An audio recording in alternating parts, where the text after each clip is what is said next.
Time now for a look at the week ahead, and as always on a Monday, eNCA commentator Angelo Fick joins us. Angelo, good evening to you. Let's start with the recommendation from the Higher Education Minister. 8% still got to be implemented by the university councils. You'll tell us, though, that this is not going to address the demands of many angry students tonight.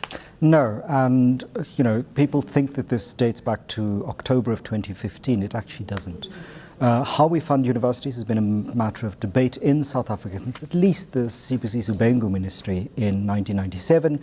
And as recently as August of 2013, the Department of Higher Education, led by Minister Blade Nzimande, had a report on how to fund free education.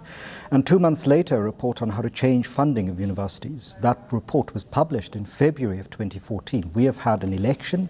We have had 3 budget speeches since these reports, and still none of the recommendations of those reports have been fully implemented. So where we sit now, truly, we can't afford free education across the board at higher education level for all South Africans, but that's partly because we didn't implement any of the recommendations early enough. And South African students have asked not just for a moratorium on fee increases, but active steps towards fee-free education at higher education level across the board.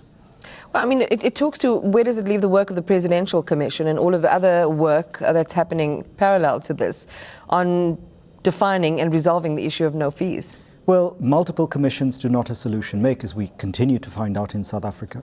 That the solutions and recommendations were there prior to the financial meltdown of late 2015.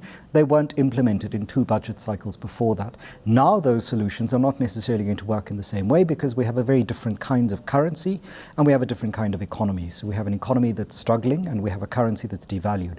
Universities still have to meet their income needs. And consistently over the last 16 years, government has lessened its subsidy in real terms, percentage-wise, of university costs from 49 to closer to 40, and the percentage of university budgets that's accounted for by student fees has increased from 24 to just over 31%, which means more people are paying, they're paying more, and government is paying less. We're also one of the countries that has the lowest GDP percentage spend on higher education, and within our budget for education, we spend on average 12%, whereas the global average is 20% of the education budget. One student leader will tell us a little later this evening, Angela, that government lacks the political will to be more robust when it comes to tackling the no fees issue. Does she have a point? Well, if you look at the record, the question that has to be answered by the Department of Higher Education is why they haven't fully implemented all of the recommendations of those 2 2013 reports, because they certainly had opportunity to do so before the devaluation of the currency and the economic woes we currently face in 2016, which may have softened the blow a little bit of what we're facing now.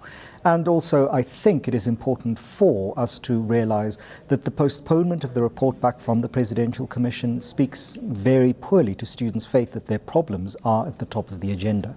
And higher education spend is not some sort of, it would be nice to have. It's absolutely essential for the development goals of a developing country with the kind of inequality we have. Because if you want to implement the NDP 2030, those skilled professionals that higher education provides you, and not just universities, but the TVET colleges as well, are absolutely essential to the maintenance of that project. Well, we'll see how all of this comes to a head if it does throughout the course of the week, bearing in mind the hostile reaction we've seen on some campuses already. Let's perhaps turn our focus to what's happening at the 71st General Assembly.